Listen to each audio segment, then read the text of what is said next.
Image the ChandraHRC 0.310 kA image of the Swift J164457 field of view 5 was observed on 2011 April 4 MJD 55655 with a 15 ks exposure.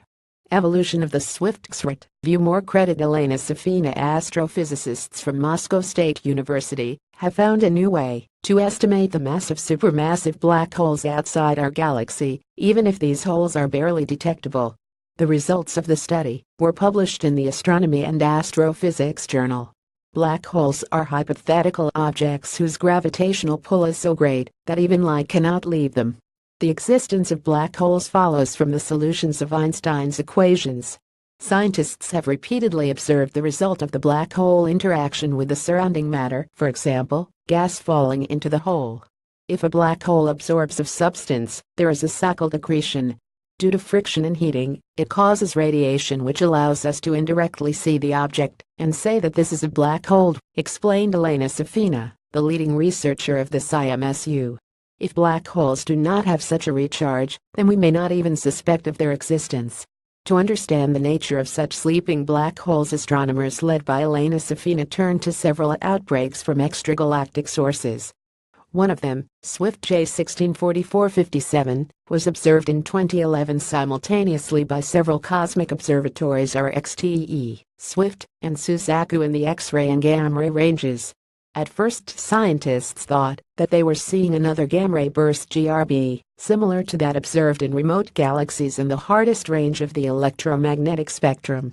However, usually the radiation of such flares disappears in a day or two, which was different in the case of Swift J164457.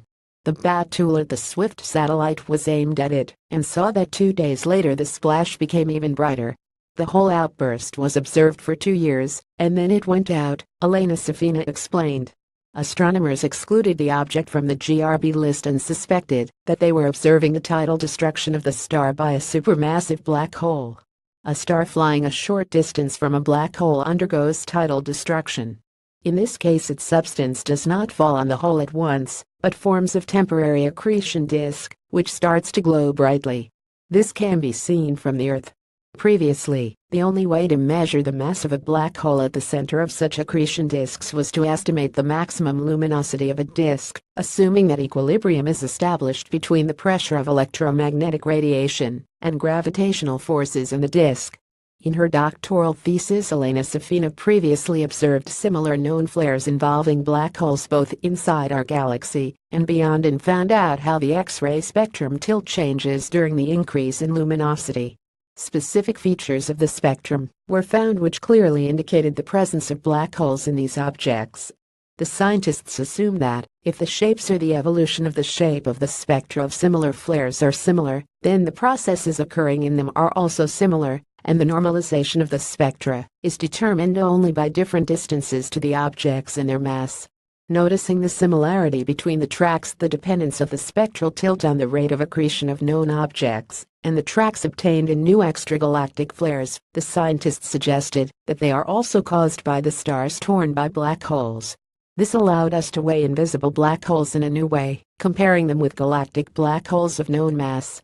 Thus, a new method of weighing sleeping extragalactic black holes allows us to use data on known galactic objects like, for example, Welkman and long-studied Cygnus X1 with a black hole in the center. Calculations showed that Swift J164457 contained a supermassive black hole with a mass of 7 times 106 solar masses.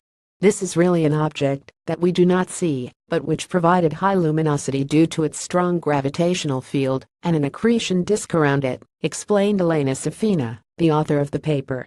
Previously, the assessment of supermassive black hole masses also used ultraviolet, but for the new method the X-ray range is enough.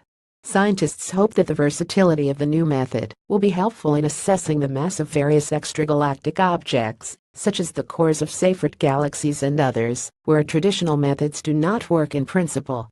Disclaimer: ISM and Uric Allard are not responsible for the accuracy of news releases posted to Uric Allard by contributing institutions, or for the use of any information through the Uric Allard system.